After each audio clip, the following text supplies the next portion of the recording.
विद्यार्थी मित्रों LP Savani group of school commerce with medium में आपनु हार्दिक स्वागत है।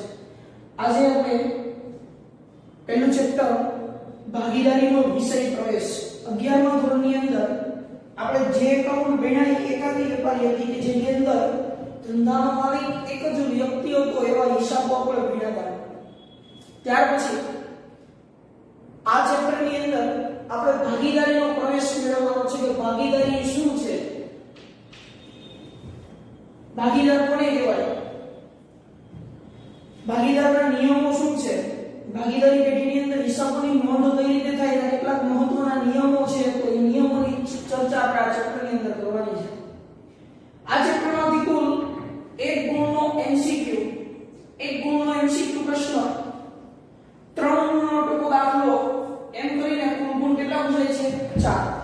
વિભાગ A ની અંદર એક એમસીક્યુ પૂછાય અને વિભાગ C ની અંદર 3 ગુણનો એક દાખલો એમ કુલ ગુણ 4। આ ચેપ્ટરમાંથી 4 ગુણનો અભ્યાસક્રમ આપણી બોર્ડની એક્ઝામની અંદર આવે છે। આપણે અગાઉ જે ચેપ્ટર ભાગરીનું જોયું એ ભાગરીનું ચેપ્ટર સરળ હતું ખૂબ જ અને એમાં ભાગીદારીનો વિશેષ કરીને ઉલ્લેખ નહોતો એટલા માટે આપણે ચેપ્ટરથી શરૂઆત કરી હતી।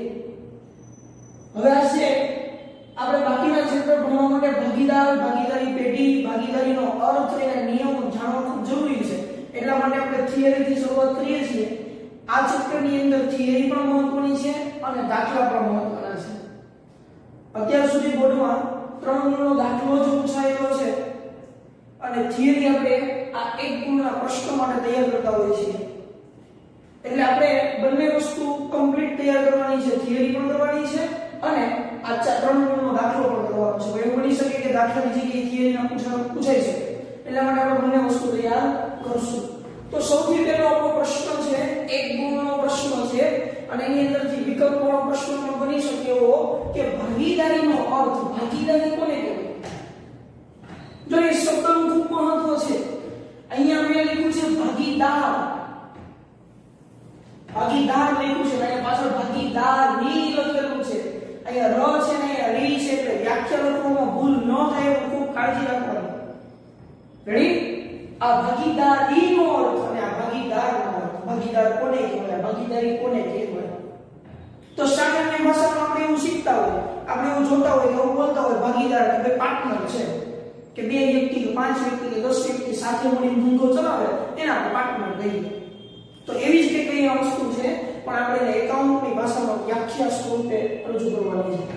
તો સૌથી પહેલા ભાગીદારી કોને કહેવાય કે ભાઈ ભાગીદારી કોને કહેવાય? તો 1932 નો જે ભાગીદારી કાયદો છે ને 1932 ના ભાગીદારી કાયદા મુજબ યાદ રાખજો, ભાગીદારી કાયદો 1932 ના ભાગીદારી કાયદા મુજબ કે ભાગીદારી એવી વ્યક્તિઓ વચ્ચેનો સંબંધ છે। ભાગીદારી એક શું છે? સંબંધ છે। યાદ રાખજો કે ભાગીદારી એક સંબંધ છે। 2 વ્યક્તિઓ પોતાના મિત્રતાના, સગા સંબંધીના કે અન્ય સંબંધને આધારે જોડાય છે તો કે ભાગીદારી એવી વ્યક્તિ વચ્ચેનો સંબંધ છે। પણ અહીંયા આપણે કયા સંબંધની વાત કરવાની છે? ધંધાના સંબંધની વાત કરવાની છે।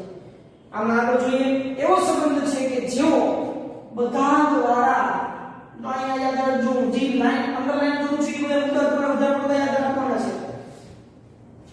એવો સંબંધ છે કે જેઓ બધા દ્વારા અથવા બધા વતી તેમાંની કોઈ એક કે વધુ 5 વ્યક્તિઓ, આપણે ઉદાહરણ લઈએ કે ભાઈ આપણા ધંધાનું નામ, આપણે કોઈ એક ધંધાનું ઉદાહરણ લઈએ અને એના આધારે ભાગીદારીનો ઉપયોગ કરશું કે ભાઈ આપણી દુકાનનું નામ કે આપણા ધંધાનું નામ છે શ્રીરામ ફર્નિચર।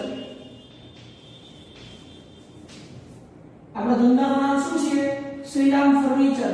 આ શ્રીરામ ફર્નિચર ની અંદર 3 ભાગીદારો છે આપણા, રામ, રાજ અને રાવણ।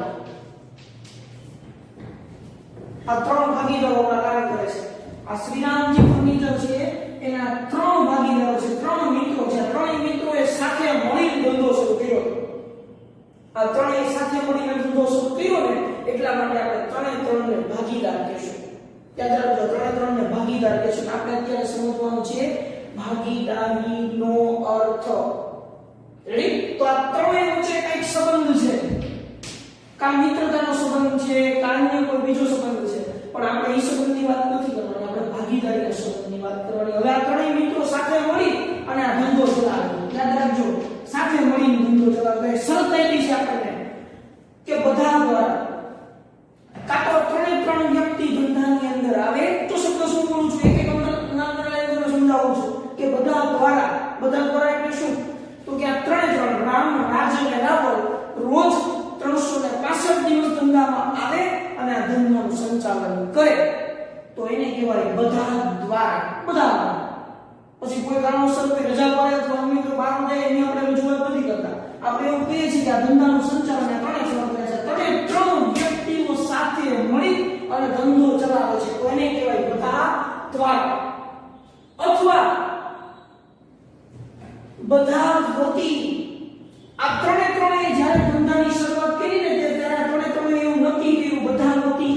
આ ત્રણ ભેગા મળી અને નક્કી કર્યું કે બધા વતી, એટલે ત્રણે નક્કી કર્યું કે બધા વતી તેમાંની કોઈ એક, અહીંયા ઉભારી આપણે, તેમાંની કોઈ એક. આ ત્રણેય ભાગીદારોએ ધંધો શરૂ કરતી વખતે મીટિંગ લીધી અને મીટિંગમાં એવું નક્કી કર્યું કે આ ત્રણ વતી આ રાજ નામનો વ્યક્તિ છે સંપૂર્ણ ધંધો ચલાવશે. શું નક્કી કર્યું? આ ત્રણેય સાથે મળી, ભેગા મળી અને ધંધો શરૂ કરતી વખતે મીટિંગ કરી કે આ શ્રીરામ ફર્નિચર ચલાવવાની સંપૂર્ણ જવાબદારી આપણે કોને સોંપશું? રાજને. આ રાજને ધંધો ચલાવવાની જવાબદારી કોને સોંપી? તો કે આ બધા ભાગીદારોએ. એટલે રાજ છે ને એ પોતે ભાગીદાર છે અને ધંધાનો સંચાલન કરે છે. એવું કોણે નક્કી કરી દીધું? આ ત્રણ વ્યક્તિએ નક્કી કરી દીધું. એટલે એને કીધું કે બધા વતી તેમાંની કોઈ એક રાજ. રેડી? અથવા કે વધુ, તેમાંની કોઈ એક કે વધુ. જેમ આપણે નક્કી કર્યું કે આ ત્રણે ભાગીદારોએ ધંધો શરૂ કરતી વખતે મીટિંગ લીધી અને ત્યારે એવું નક્કી કર્યું કે આપણા ત્રણ વતી આ રાજ ધંધો ચલાવશે. આ કોણ ચલાવશે ધંધો? રાજ. પણ આ મીટિંગ લેતી વખતે લોકો એવું નક્કી કરે કે આ શ્રીરામ ફર્નિચર ચલાવવાની જવાબદારી રાજ અને રામની છે. આ ત્રણેય ભેગા મળીને નક્કી કર્યું. રાવણે કીધું કે હું ધંધાનું સંચાલન નહીં કરું, હું ધંધામાં નહીં આવું, અથવા બીજી એક્સરે જેને લોકો વચારે જે શરત થઈ હોય તે. પણ એ લોકોએ ત્રણેયની મીટિંગની અંદર ધંધામાં એવું નક્કી કર્યું કે ધંધાનું સંપૂર્ણ કામ કરવાની જવાબદારી, સંપૂર્ણ સંચાલન કરવાની જવાબદારી રામ અને રાજની છે. તો અહીંયા આપણી બીજી લીટી થઈ ગઈ કે બધા વતી તેમાંની કોઈ એક કે તો ખાલી રાજ કરતો હતો કે વધુ, એક કરતા વધુ, ત્રણ કરતા એક કરતા વધુ, એટલે બે ગણાય સંચાલન વ્યક્તિ દ્વારા, એક અથવા કે વધુ વ્યક્તિ દ્વારા ચલાવવામાં આવતા ધંધાનો નફો કે નુકસાન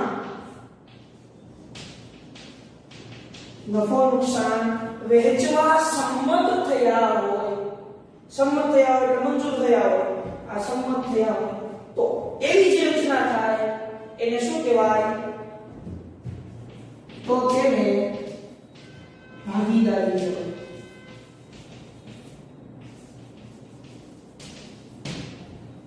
ફરીથી આપણે જોઈ લઈએ કે ભાગીદારી એવી વ્યક્તિ વચ્ચેનો સંબંધ છે. તો પહેલું તમે યાદ રાખો, પહેલો મુદ્દો સંબંધ. પહેલો મુદ્દો શું યાદ રાખો? સંબંધ. એટલે વાક્ય રચના બનાવવાની કે ભાગીદારી એ એવી વ્યક્તિઓ વચ્ચેનો સંબંધ છે કે જેઓ બધા દ્વારા કે એટલે શું યાદ આવી જવું જોઈએ? શ્રીરામ ફર્નિચરના કેટલા ભાગીદારો? 3. આ ત્રણ વ્યક્તિ ધંધાનું સંચાલન કરે અને પછી જે નફો નુકસાન થાય એ ત્રણે પણ વેચી લે. તો એને કહેવાય બધા દ્વારા. તો કે બધા દ્વારા અથવા કે બધા વતી તેમાંની કોઈ એક કે વધુ, બધા દ્વારા અથવા તેમાંની કોઈ એક કે વધુ વ્યક્તિ દ્વારા. કોઈ એક કે ત્યારે કોણ કરે? રાજ સંચાલન કરે, આખું વર્ષ રાજ મહેનત કરે, ધંધો ચલાવે, નફો થાય. તો જ્યારે નફાની વહેંચણી થાય ને ત્યારે નફાની વહેંચણી કોની વચ્ચે કરવામાં આવે? ત્રણ ભાગીદારો વચ્ચે કરવામાં આવે. એટલે રાજ સંચાલન કરે, આખો વર્ષ દરમિયાન કામ કરે, નફો થાય તો ત્રણ ભાગીદારો વચ્ચે વહેંચાય. એવી શું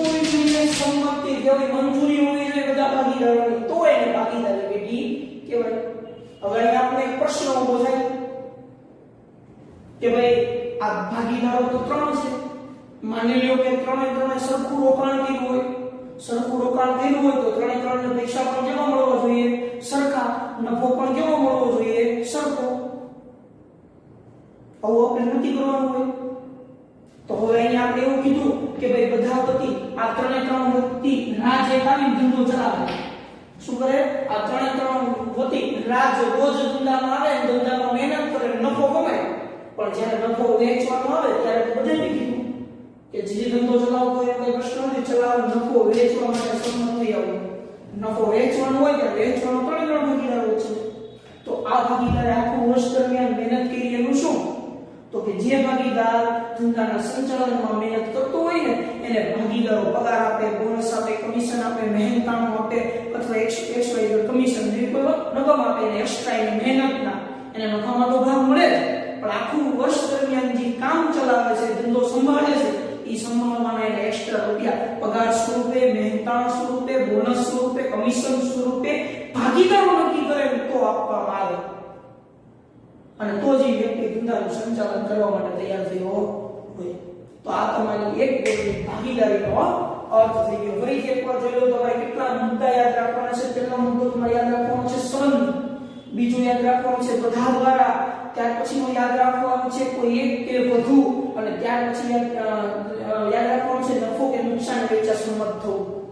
અને સૌથી વધારે વ્યાખ્યાની અંદર મહત્વનું હોય તો તેમાંની આ શબ્દ હોવો જોઈએ.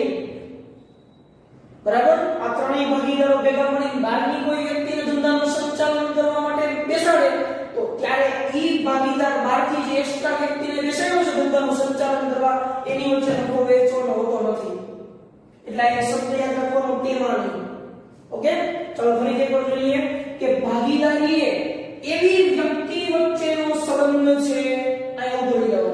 ભાગીદારી એવી વ્યક્તિ વચ્ચેનો સંબંધ છે કે જેઓ બધા દ્વારા યાદ રાખો, બધા દ્વારા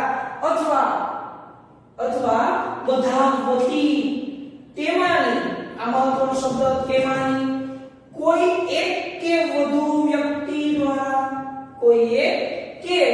વ્યક્તિ દ્વારા ચલાવવામાં આવતા ધંધાનો નફો વેચવા સંમત થયા હોય. શું થયા હોય?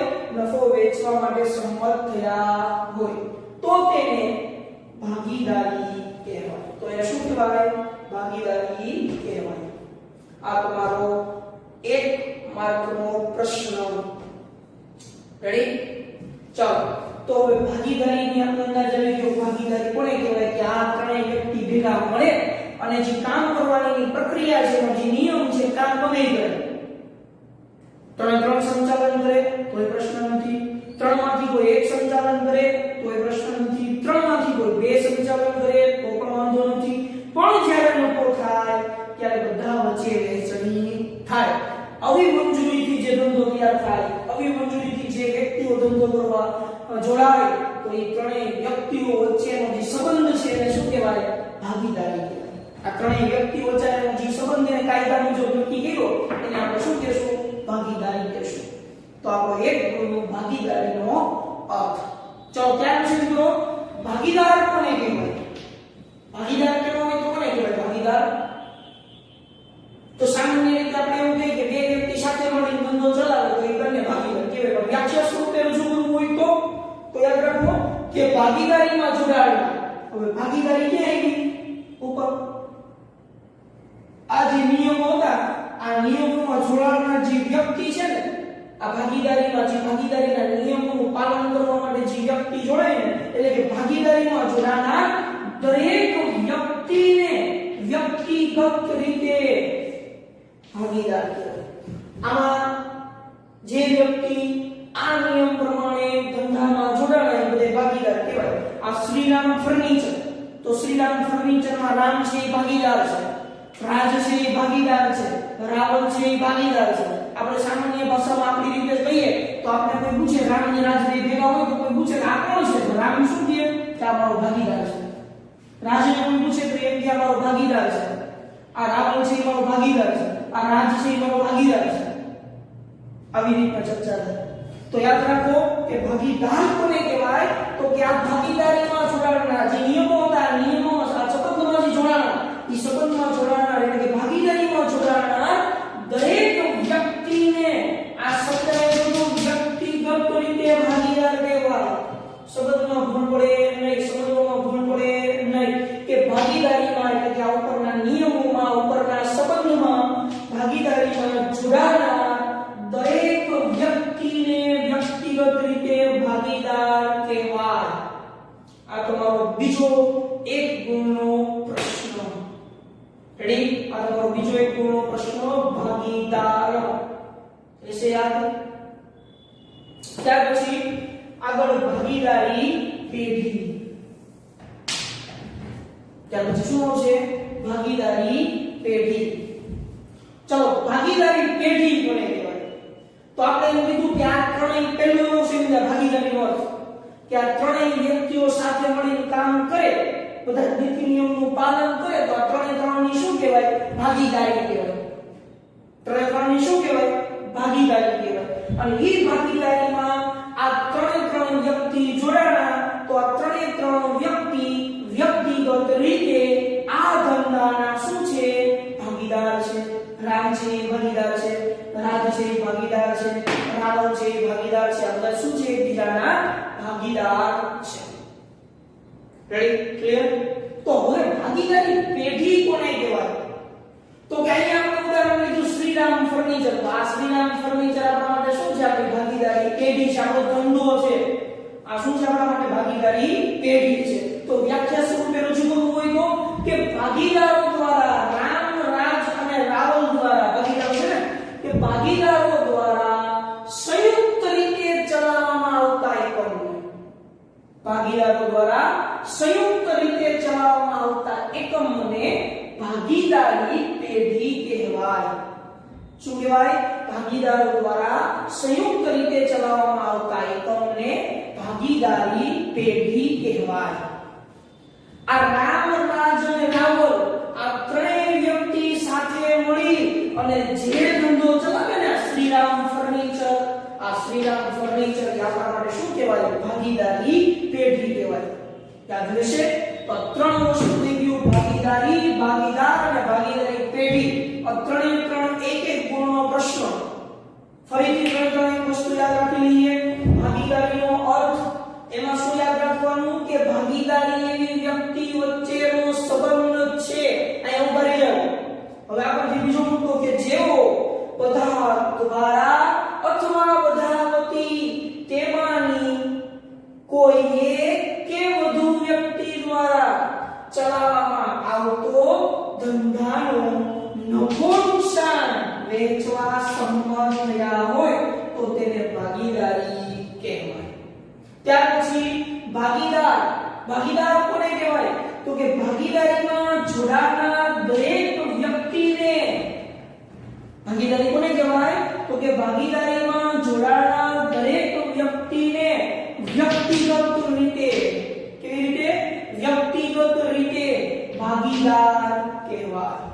વ્યક્તિગત રીતે ભાગીદાર કહેવાય. છેલ્લે ભાગીદારી પેઢી કે ભાગીદારો દ્વારા કેવી રીતે? સંયુક્ત રીતે ચલાવવામાં આવતા એકમને, એકમ એટલે આ ધંધો, ચલાવવામાં આવતા એકમને ભાગીદારી પેઢી કહેવાય. આ એક ગુણના તમારા ત્રણ પ્રશ્નો આપણે જોયા: ભાગીદારીનો અર્થ, ભાગીદાર અને ભાગીદારી પેઢી. અને ત્યાર પછી હવે આપણે જોવાના છે આ લક્ષણો. કુલ 7 લક્ષણો આપણી પાસે છે ભાગીદારીના. કેટલા લક્ષણો છે? 7. આ 7 લક્ષણોના મુદ્દા બનાવીને લખ્યા છે. પણ આ લક્ષણોની થિયરી પૂછાય 3 ગુણમાં તો પણ શક્ય છે, તો પૂછાઈ શકે. દાખલો ન પૂછાય તો થિયરી પૂછાય છે. અથવા આની અંદરથી હું તમને એક ગુણના ઘણા બધા પ્રશ્નો બનાવી આપું છું. એક ગુણના ઘણા બધા પ્રશ્નો. તો કુલ કેટલા આપણી પાસે મુદ્દા છે? 7 મુદ્દા છે આપણી પાસે. તો કુલ 7 લક્ષણોથી આપણે શરૂઆત કરીએ. એમાં પહેલું લક્ષણ છે કરાર. પહેલું લક્ષણ શું છે? કરાર. હવે કરાર એટલે શું? કરાર કોને કહેવાય? તો આપણે સામાન્ય ભાષામાં કરાર વિશે જોવાનું છે. કરાર કોને કહેવાય? તો પહેલા સૌથી પહેલા હું તમને વાત કહું કે કરાર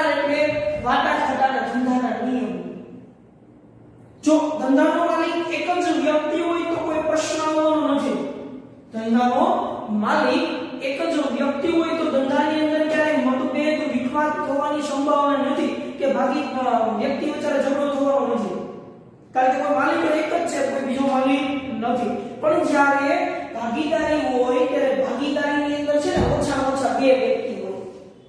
ભાગીદારી ક્યારે શક્ય બને?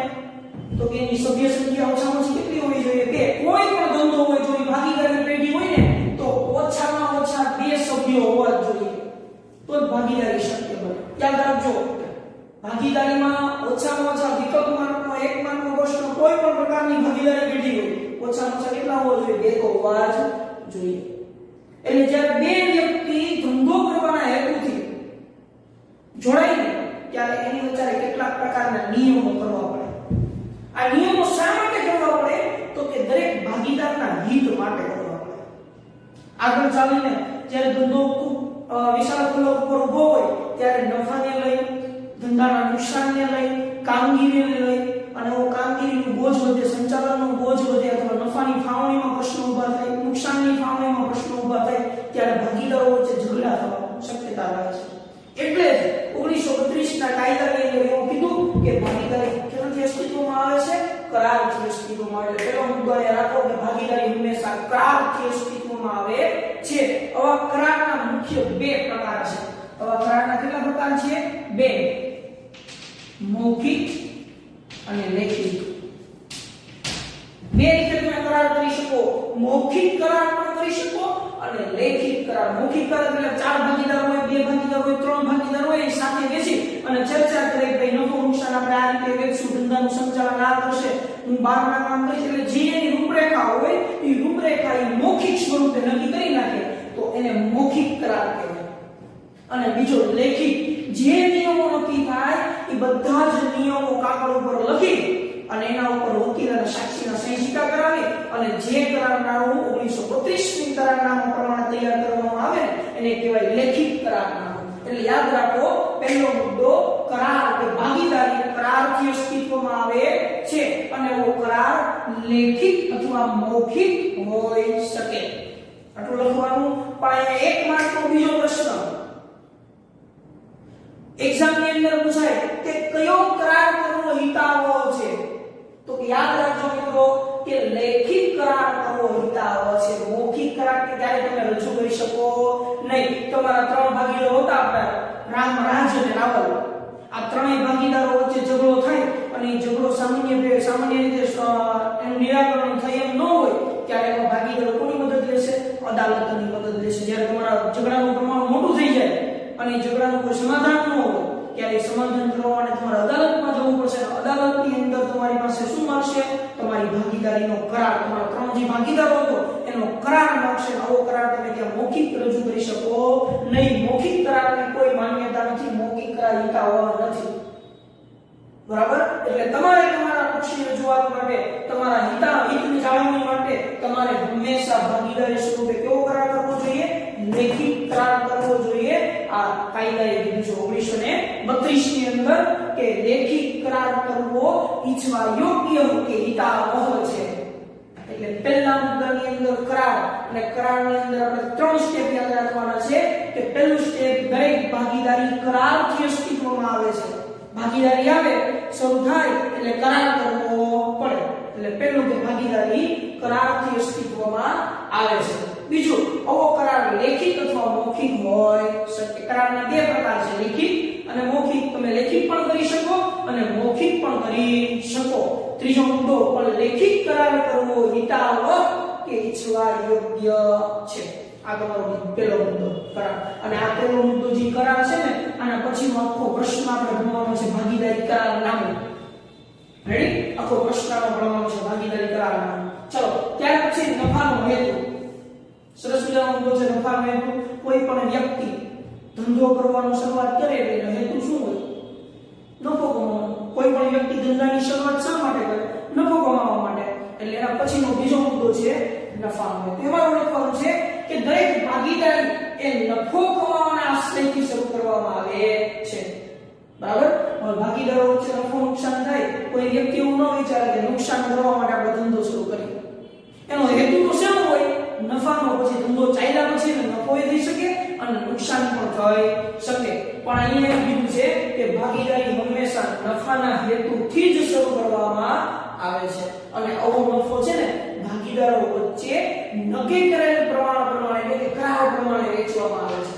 ભાગીદારો ધંધો શરૂ કર્યો હોય ત્યારે કરાર કર્યો હોય, નક્કી કર્યું હોય કે ભાઈ નફો થશે તો આપણે બધા સરખો ભાગ પાડી લઈશું, અથવા બીજી એક સાઈડ જેને શરત આગળ આપણે શીખશું ના અને પછીના પ્રશ્નની અંદર ત્યારે તમને વધુ જાણવું છે.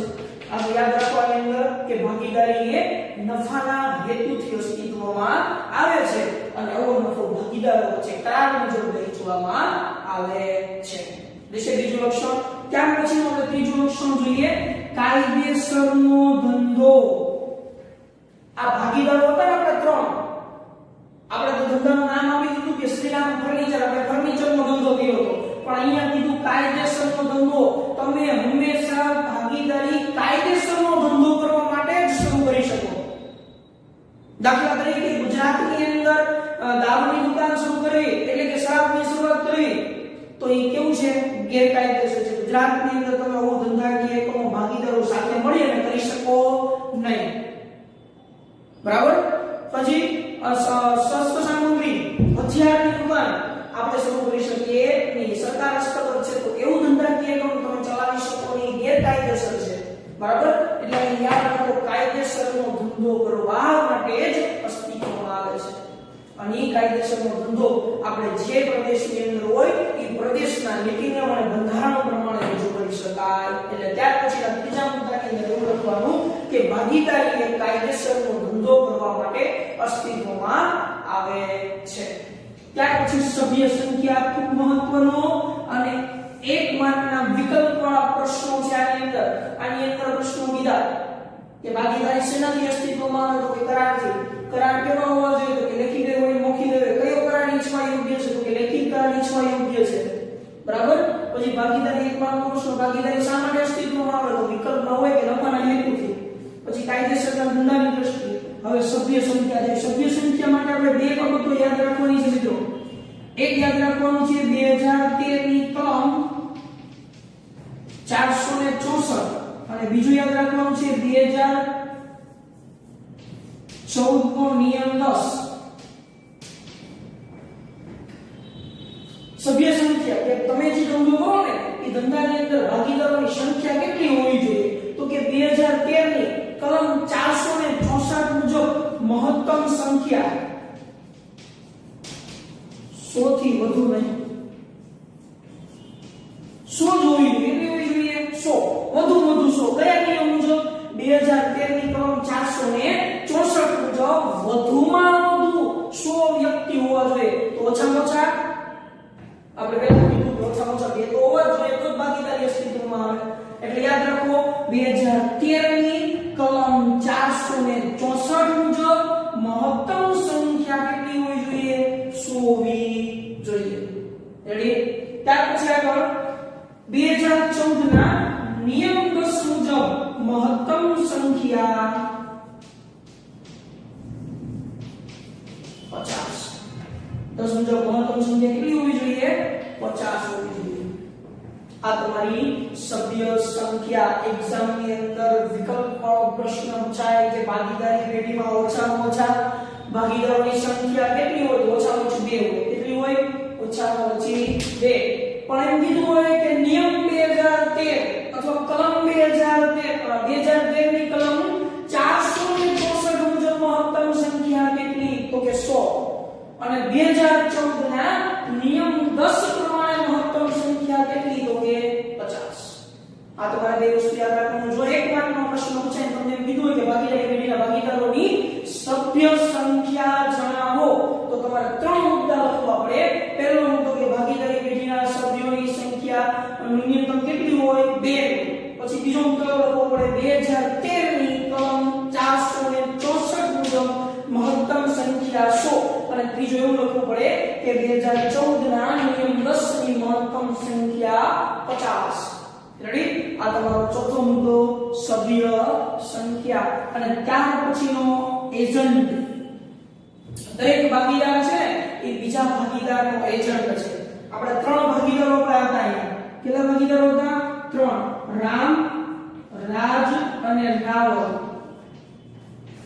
તો દરેક ભાગીદાર છે ને એ બીજા ભાગીદારનો એજન્ટ છે.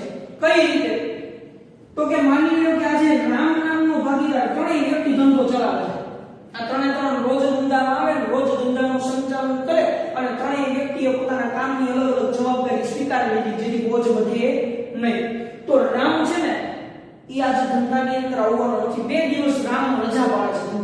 કોઈ કારણોસર, અથવા એ બીમાર પડ્યો છે, બહાર જવાનું છે, એવા કારણોસર 2-5 દિવસની રામ રજા પાડે છે, તો 2-5 દિવસ રામ ધંધામાં નહીં આવે તો રામનું કામ અટકી જશે નહીં, રામનું કામ અટકશે નહીં. આ રામના જે કામ કરવાની જવાબદારી છે ને એ રાજ અને રાવણ ઉપાડી લેશે. આજનું જે રામનું કામ છે 5 દિવસ રજા પડે તો 5 દિવસનું કામ કરવાની જવાબદારી કોણ ઉપાડી લેશે?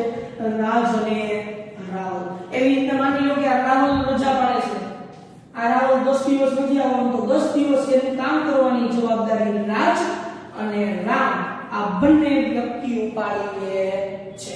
એટલે આ રામ, રાજ અને રાવણ એ દરેક એકબીજાના શું છે?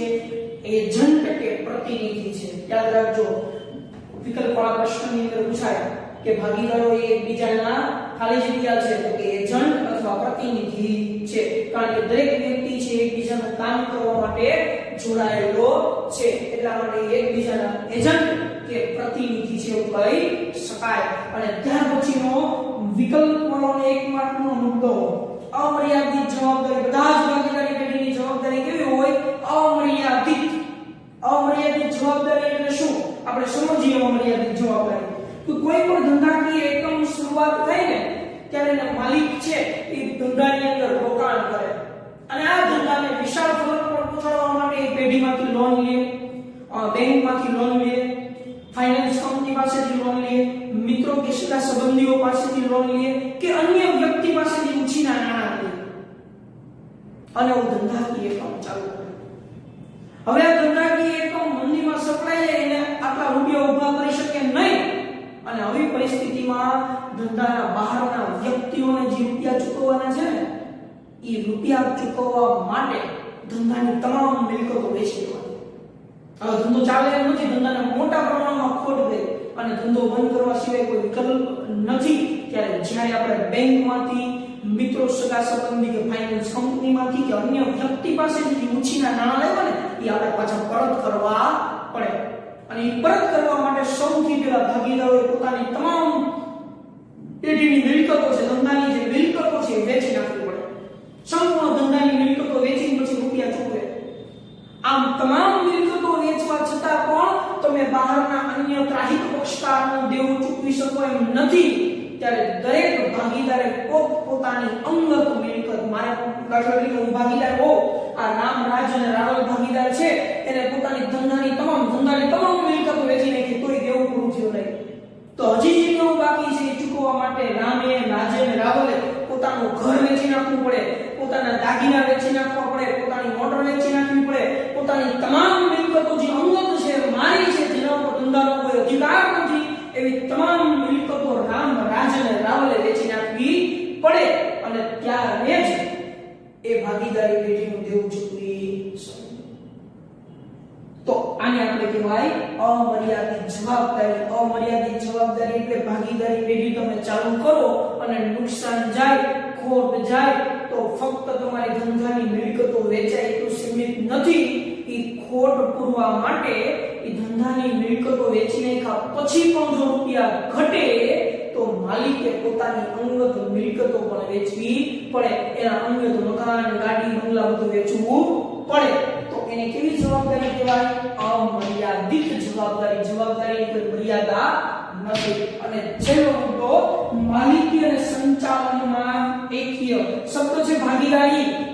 તો ભાગીદારી પેઢીના જે માલિકો હોય ને એ જ સંચાલકો હોય. આપણે હમણાં જોયું હતું શ્રીરામ ફર્નિચર, તો રામ, રાજ અને રાવલ માલિક છે ધંધાના અને એ જ ધંધાનું સંચાલન કરે છે. રામ, રાજ અને રાવલ ધંધામાં આવે અને ધંધાનું સંચાલન કરે છે, એ જ ધંધો ચલાવે છે. ધંધો ચલાવે છે એ માલિકો છે, જે માલિકો છે એ સંચાલન કરે છે. એટલે અહીંયા કહેવાય કે ભાગીદારીમાં માલિકી અને સંચાલનમાં શું જોવા મળે છે?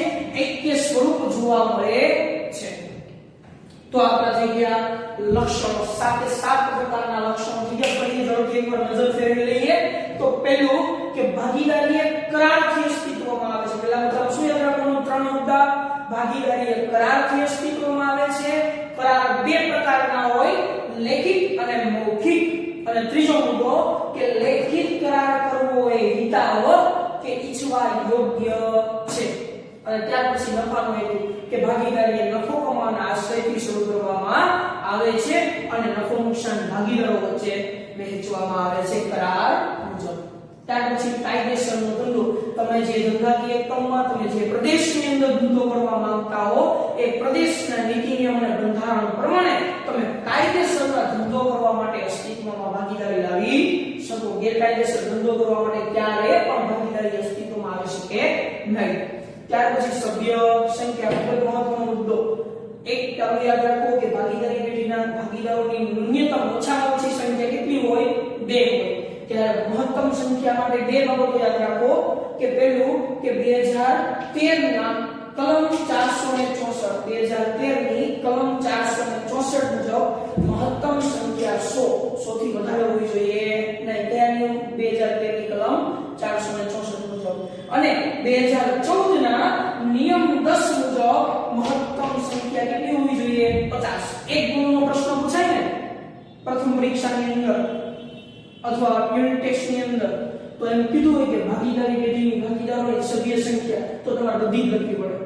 પહેલા મુદ્દામાં લખવાનું ઓછામાં ઓછી, બીજા મુદ્દામાં લખવાનું 2013 ની કલમ 464 મુજબ અને ત્રીજા મુદ્દામાં લખવાનું 2014 ના નિયમ 10 મુજબ. ચાલો ત્યાર પછી એજન્ટ. દરેક ભાગીદાર છે બીજા ભાગીદારનો શું છે? પ્રતિનિધિ કે એજન્ટ છે. કોઈ એક ભાગીદાર રજા પાડે કોઈ કારણોસરથી ધંધામાં નથી આવતો તો તેનું કામ કરવાની જવાબદારી પણ સોંપી દેવામાં આવે છે. અન્ય 3 ભાગીદારો અને બીજા જે ભાગીદારો એ જવાબદારી સ્વીકારે છે. એટલે દરેક ભાગીદારે બીજા ભાગીદારનો પ્રતિનિધિ કે એજન્ટ છે. ત્યાર પછી અમર્યાદિત જવાબદારી. ટૂંકમાં એવું યાદ રાખવાનું મર્યાદિત જવાબદારીની અંદર કે ભાગીદારી પેઢીનું દેવું, જો યાદ રાખજો, ભાગીદારી પેઢીનું દેવું ચૂકવવા માટે ધંધાની મિલકતો પૂરતી ન હોય. ભાગીદારી પેઢીનું દેવું ચૂકવવા માટે ધંધાની મિલકતો પૂરતી ન હોય ત્યારે દરેક ભાગીદારોએ પોતાની અંગત મિલકતો વેચીને પણ દેવું ચૂકવવું પડે. તો એને શું કહેવાય? અમર્યાદિત જવાબદારી. અને છેલ્લો મુદ્દો માલિકી અને સંચાલનમાં શું જોવા મળે? એકતા જો એક જોવા મળે પણ એક છે કે માલિક છે ને એ જ ધંધાના સંચાલકો અને સંચાલકો છે એ જ ધંધાના માલિક છે. તો આ માલિકી અને સંચાલનમાં એક્ય જોવા મળે છે. 3 ગુણની અંદર લક્ષણો પૂછાઈ શકે. દાખલા એક્ઝામમાં બોર્ડમાં ન પૂછાય તો લક્ષણો પણ પૂછાઈ શકે. અને આની અંદરથી ઘણા બધા એક માર્કના પ્રશ્નો તમને બનાવ્યા છે. બરાબર? અને જે રીતે આપણે મુદ્દા બોલ્યા એ મુદ્દા પ્રમાણે તમે લખો એટલે તમારો પ્રશ્ન પણ તૈયાર થઈ જાય.